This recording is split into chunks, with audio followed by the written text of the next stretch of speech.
Zdravím, vítam vás v systéme. Táto analýza mala pôvodne výsť v plnohodnotnom vizuálnom formáte, no dynamika udalostí na českej scéne si vyžaduje okamžitú reakciu.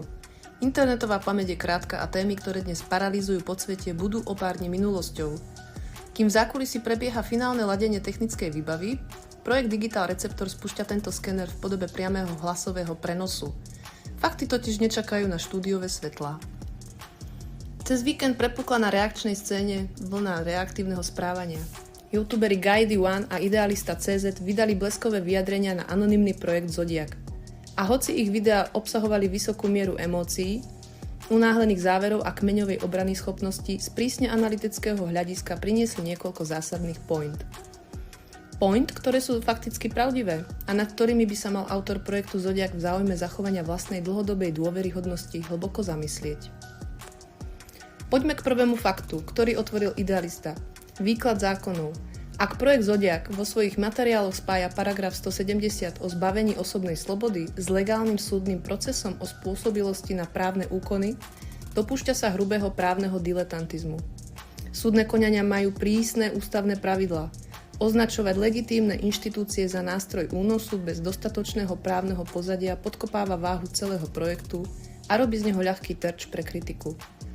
V tomto bode bola argumentácia protistrany presná.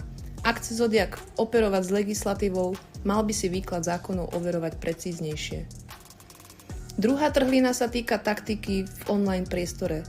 Reakčná scéna začala masívne operovať s faktom, že Zodiak zanechal verejný komentár pod videom o Adéle, kde oslovil profil Cute for you. Ak sa na to pozrieme pragmaticky, Zodiak neurobil nič nelegálne. Z hľadiska mediálnej optiky však išlo o taktickú neopatrnosť. V prostredí internetovej vojny sa každá banálna verejná interakcia stáva zámienkou pre protistranu. Reaktori tento moment okamžite využili na konštruovanie bulvárneho naratívu o skrytých spojenectvách. Je to pre nich jednoduchý spôsob, ako pred divákmi odkloniť pozornosť od podstaty problému a spochybniť morálny kredit celého projektu. Fascinujúcim momentom je však odhalenie, ktoré vo svojom videu rozoberal aj Idealista. Zodiak v jednom z komentárov priznal, prečo sa skrýva za umelým AI hlasom.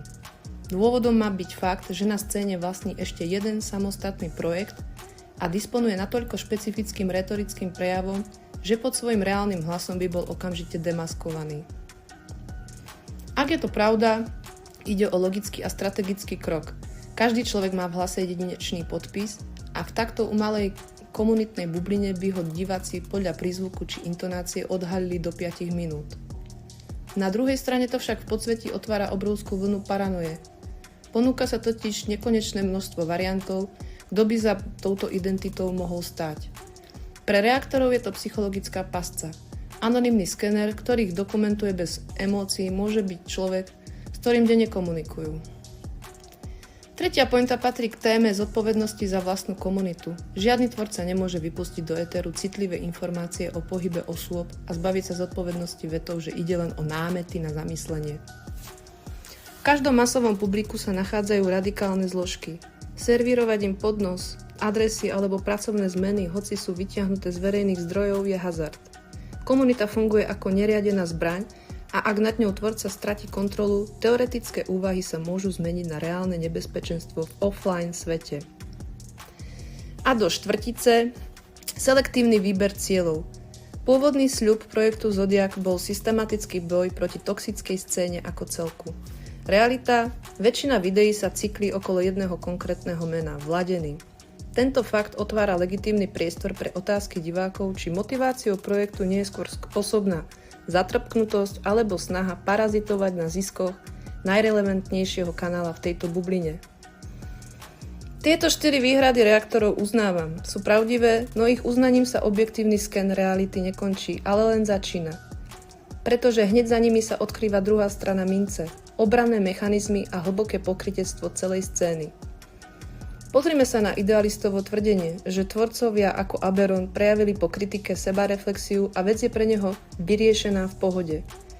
Toto je ukážková slepá škvrna. K akej náprave reálne došlo? Aberon veselo natáča ďalej. Vo svojich najnovších videách naďalej zosmiešňuje výzor, oblečenie alebo správanie iných ľudí. Žiadna transformácia obsahu sa nekoná, len sa zmenila rétorika. Idealista tu nevedomky buduje v scéne falošné morálne alibi a predáva divákom ilúziu sebareflexie tam, kde beží rovnaký biznis. Model s ľudským egom ako predtým. A v závese vidíme ten istý koordinovaný vzorec kmeňovej obrany schopností. Gajdy natáča video ako prvý. Volí stratégiu tzv. Agresívnej defenzívy a okamžite onálepkuje oponentov ako skupinku narušených bláznov. V psychológii a sociológii sa tomu hovorí dehumanizácia a sociálna delegitimizácia oponenta. Označite druhú stranu za psychiatrických pacientov, aby ste nemuseli odborne reagovať na podstatu ich argumentov. Idealista následne toto správanie vo svojom videu verejne validuje, hoci sa sám pasuje do role neutrálneho intelektuála. V sociológii médií tu vidíme učebnicový príklad kruhovej validácie a rozdelenia úloh v rámci jednej komunitnej bubliny. Pasívna forma obrany potrebuje pred seba postaviť niekoho, kto urobí tú útočnú retorickú prácu. Navzájom si tlieskajú, pretože ich vnútorne ovláda rovnaký fenomén. Strach z toho, že niekto chladný, systematicky a anonymný začal skenovať ich vlastný zisk, postavený na komercionalizácii ľudského nešťastia. Pravda na internete nie je čierno-biela. Projekt Zodiak robí závažné chyby v legislatíve, riskuje s radikalizáciou vlastného publika a robí procesné chyby v digitálnej stope, kedy sa chytá do vlastných pascí. No reakčná scéna, ktorá na neho dnes útočí, nerobí nič iné, len v panike chráni svoje vlastné pozície. Hrajú pred divákmi divadlo o vyšších morálnych zásadách, ale v momente reálneho ohrozenia sa správajú ako uzavretý kmeň, ktorý chráni systém znútra. A nakoniec musím namieriť tento skéner aj sama na seba. Sledovať toto bahno a nechať si chladnú hlavu je občas nad ľudské sily. Sama som pred pár dňami urobila chybu. Nechala som sa uniesť emóciami a zapojila sa do zbytočných vojen v komentároch. Ospravedlňujem sa za to, som len človek. Tento projekt nevznikol preto, aby slepo chránil Zodiaka a už vôbec nie preto, aby kryl chrbát reakčnej scéne. Mojím jediným cieľom je poukazovať na zneužívanie zraniteľných osôb na komerčné účely. Kriticky mysliaci človek nepotrebuje slepých hrdinov, ktorých bude nekriticky nasledovať. Potrebuje čisté, overiteľné dáta.